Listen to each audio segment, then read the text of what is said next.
Hey y'all, welcome back to my channel and welcome to the mid-year book freakout tag.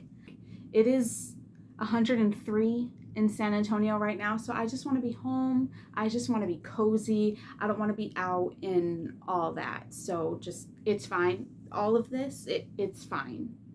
I love this tag. This is one of my favorite book tags. This one comes around each and every year, and this is my fourth attempt at this whole booktube thing, and this is the first time that I've actually been active in June to do this tag. So I am really excited, and we're just gonna jump right in. The first question is, what is the best book you've read so far in 2023? And obviously, I had to say The Honeys by Ryan LaSala. I read this for the first time in April, and I have thought about it every single day since. I am obsessed with it.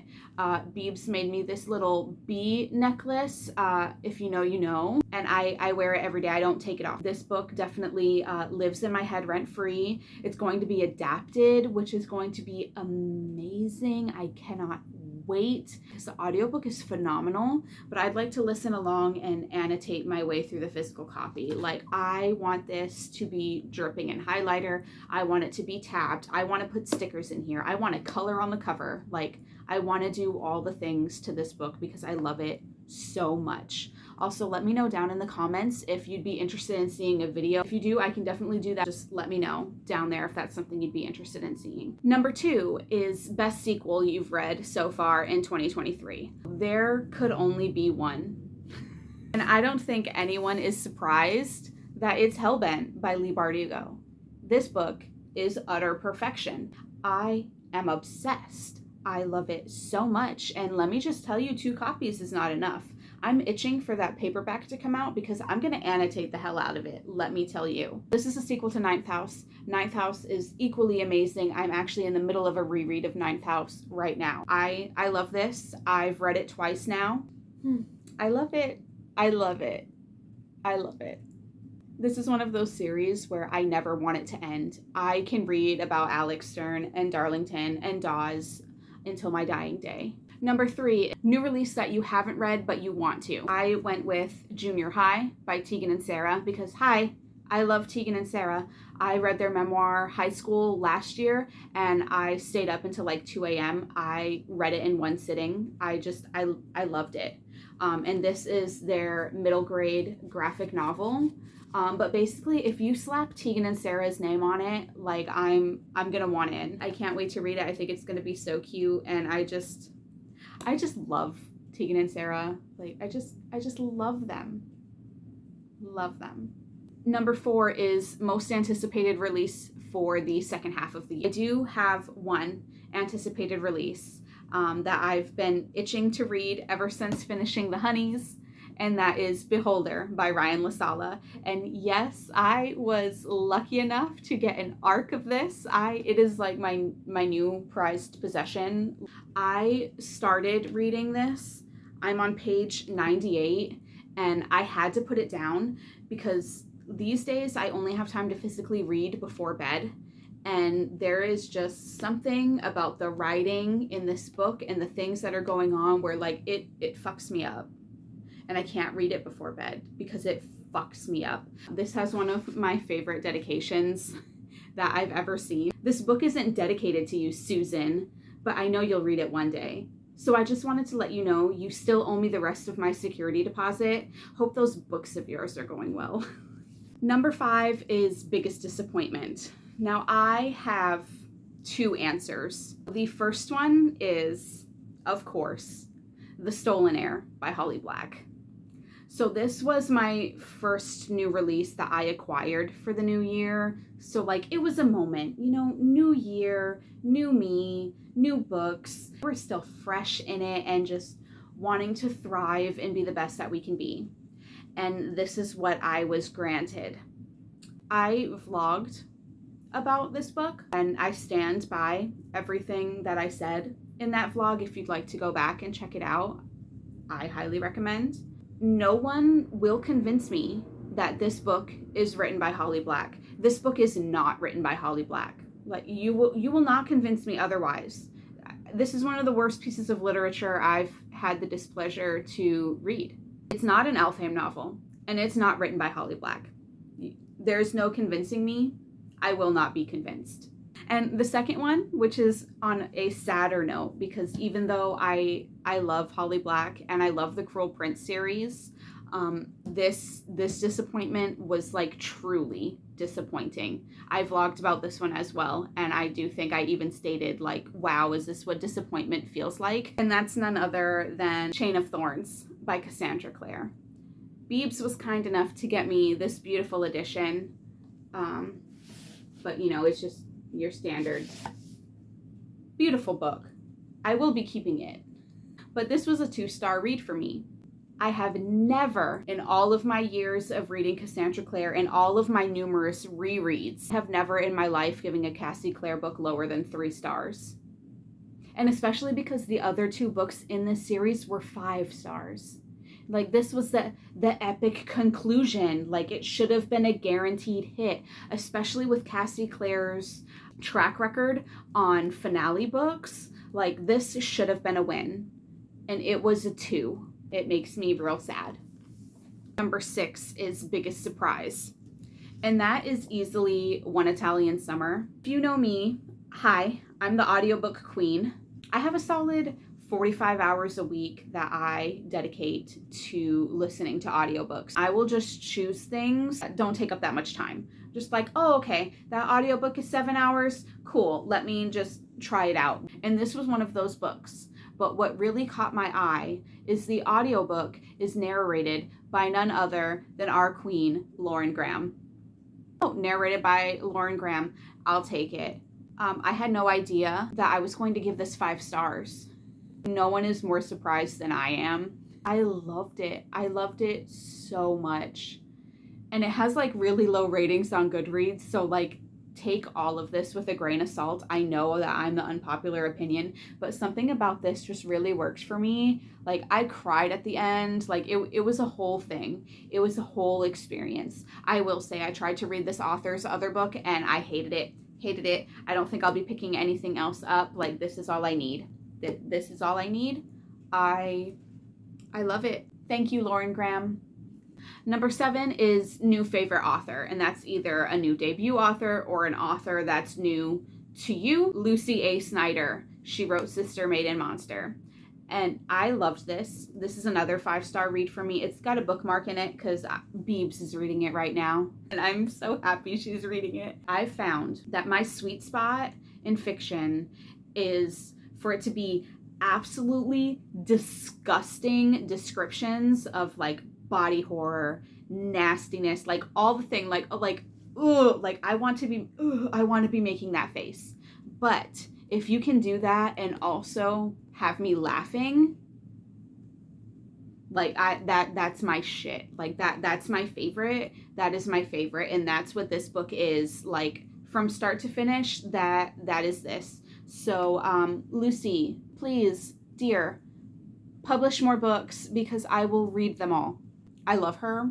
I think she's a genius. If you like T. Kingfisher, where it's like the grossness with the humor, give this a try. We love a disturbing girly who's also funny. Number 8 is newest fictional crush.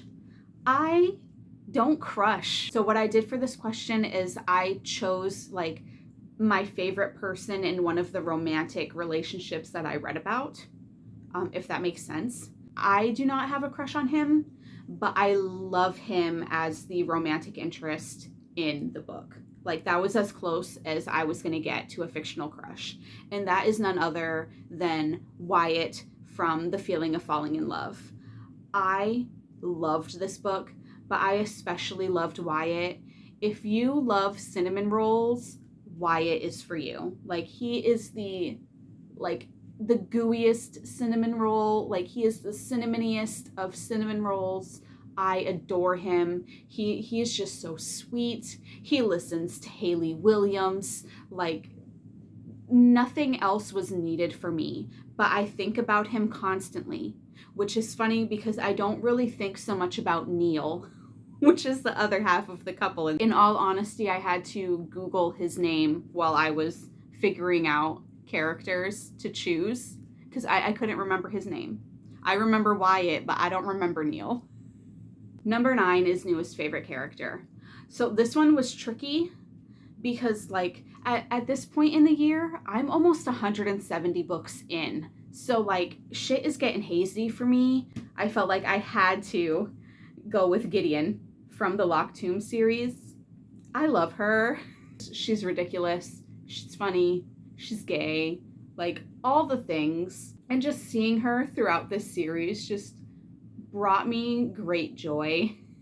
And I will continue to read from her as long as I can. I felt like there was nobody else for this question. Like it had to be Gideon. Like who else? It had to be Gideon. When I'm on my phone and I try to type, oh my God, or anything like that, God autocorrects to Gideon every time. So like it only made sense that Gideon would be the favorite character because according to my phone, Gideon is God. Number 10 is a book that made you cry. Now, this one is kind of weird because there was only one book I felt that I could choose, but I only gave this book 3 stars, and that is Under the Whispering Door by TJ Klune. The last 25%, it was just repeatedly slapping me in the face. I have a really hard time accepting death. Like I have a real hard time with death. I always have. I have a real hard time letting go. So if you're familiar with the synopsis of this book, there was no way that it wasn't going to affect me the way that it did.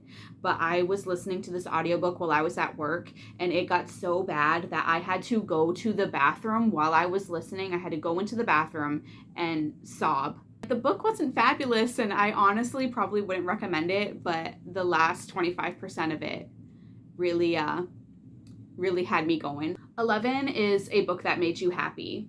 I don't know what this is going to say about me as a person, but it's The Hollow Places by T. Kingfisher. As we've already discussed, my sweet spot is funny nastiness, and I really found that in here. This is kind of what started it all. It made me so happy. Insert picture here. My favorite part of this book is a man twirling his fingers through his own intestines. And I don't know what that says about me as a person, but here we are. I just have nothing but fondness towards this book. And I love it. Like it makes me happy. I want to reread it. Number 12, favorite book to movie adaptation.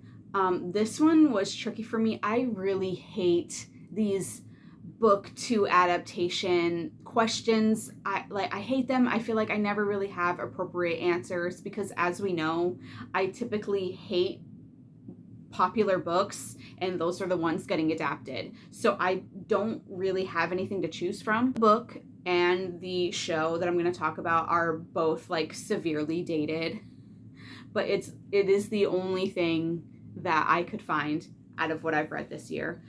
So I finished the Magicians trilogy this year. I finished the last book this year. As you can tell from me having to insert a photo, I have since unhauled these books. If you're wondering why, there is a line in book 3, and I quote, "She burned the hair on his arm. It smelled like burnt hair." Are you kidding? So like that was that trilogy summed up, but it did get adapted into a TV show, and though I haven't finished the show, I love it. Like if you have any interest in the Magicians at all, like please for the love of God, don't read the books. Just watch like at least season 1 of the show. It is very good. Everything I wanted from the books and didn't get, I received in the TV show. And that's that.